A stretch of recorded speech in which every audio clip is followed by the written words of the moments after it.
O yan mga madiwada pa din. Nandito nga ako ngayon sa Pinarik River dahil dito ako magluluto ngayon ng ginataan with mais. Siyempre ang ating mga ingredients ang main character na malagkit na bigas. Ang fresh, hindi haggard na gata ng nyog. For blood sugar level, we need sugar at ang mais. At inilagay ko na nga dyan mga madiwada pa di ang ating fresh na gata. By the way mga madiwada pa di, kahapon ko nga lang pala ito vlinag. Sabi daw kasi diba paghandaan natin ang darating na bagyo. Kaya heto naghahanda ako ngayon. Kayo ba dyan sa inyo ng paghahanda ang ginawa ninyo? O pero bulinaw na lang tabi kukurab ako sa mga oras yan. Baka baga bumagsak na digdiyo ang oran. O baka sinabawang mais ang resulta kay niyo. Mahangin pa naman sa mga oras yan kaya mahirap pakuluin ang gata ng nyog. Mas mauna pa yatang kumulo ang dugo ko kaysa sa nyog na ito. Sus Mariosa. Nilagyan ko na nga pala dyan ng sugar daddy. At hinalo ko nga ito para mag-blend na ang kanilang flavors. Fast forward na tayo mga madiwada pa di. Hiligi ko na nga dyan ang ating sinaing na malagkit na bigas. Yes, you hear that right. Sinaing ko muna siya. Takulutuon ko pa ang malagkit na bigas sa inidigdiyo. Baka umabot pa sa bagyo. Dahil pa iniluto. Ulinaw na lang. At ayoko nang pahirapan pa ang buhay ko. Kaya sa buhay natin mga madiwada pa di, look for an easiest way. Kasi kung meron naman na mas madaling paraan, bakit natin pahirapan pa ang buhay natin? At nang nailagay ko na ang ating malagkit na bigas, sunod ko naman nilagay dyan ang ating corn. Mas masarap sanang ilagay dito yung puting mais, yung pulutan na mais. Kaso wala naman nga ako makita nun. Tabagyo nga ni Bagasis, matinda dyan na de. At sabi ko nga kanina, wag na natin pahirapan pa ang buhay natin. Kung ayaw sa'yo, wag nang pilitin pa, Charis.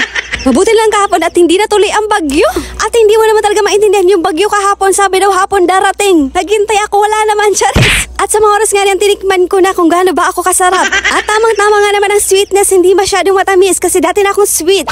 Bulinaw na lang. At ito na nga mga madiwada pa di ang ating finished product na feeling ko kulang siya sa sabaw. Ang problema naman kung dadagdagan ko pa siyang tubig, aapaw na ito. And let's go sa ating taste test. Sa unang tikim, sana mawala na sa Pilipinas ang mga politikong sakim. Charis hindi. Masarap nga ako. Charis, masarap nga talaga siya mga madiwada pa di.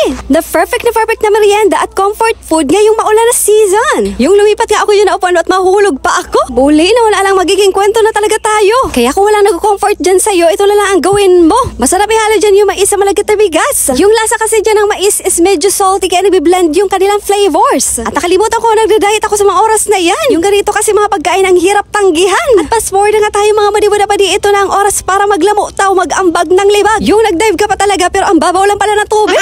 Yung ganyan lang talaga kalalim ang pagtingin niya sa'yo. Aray mo! Charis. By the way mga madiwada pa di, ito nga palang Pinarik River. Nanablog ko na ito dati pa, which is malayo ng itsura noon kaysa ngayon. Dahil nga sa mga dumaang bagyo dito sa Bicol namin, naggaganito ng itsura niya. Pero kahit ganun pa man, let's look on the positive side. Maganda pa din naman siya, lalo na yung naka-yellow, Charis. Nagmadali na nga ako sa mga oras na mag-swimming kasi maya-maya is darating na daw yung bagyo, which is hindi naman pala siya dumating. O nagparasain mo daw sa bagyo ade. Pagpighandaan mo talaga, lalo lugod siya minarayo. Kaya kahit wala na yung bagyo, patuloy pa rin tayong magdasal kasi may mga part pa rin sa Pilipinas na dadaanan niya. At salamat sa kagurang ng Diyos at hindi tayo napuruhan. Napaka-powerful talagang weapon ang pagdarasal. At sa mga oras kaya natapos na ako sa pagligo kasi sobrang lamig ng tubig. At doon ko lang na-realize na meron pa pala ako ditong nipple tape. My goodness! Natapos na lamang kita umagarigos. Bulinaw na alang! At sa muli maraming salamat sa panonood ng vlog na ito at abangan naman ang next episode na pag-ambag ng libag ni Heart Evangelista ng Cubatabaco City.